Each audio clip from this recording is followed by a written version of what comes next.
Hi guys, this is Ryan Blair here at Halo Inc. and I'm gonna continue my lesson on the basic design, and I'm gonna show you that there's three parts to this order here.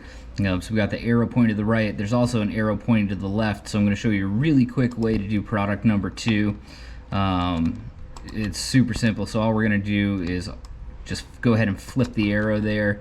We're going to go back to our artboards and we're going to rename this product 2, and then we're going to go ahead and come over here and we're going to change in the description that this is left arrow.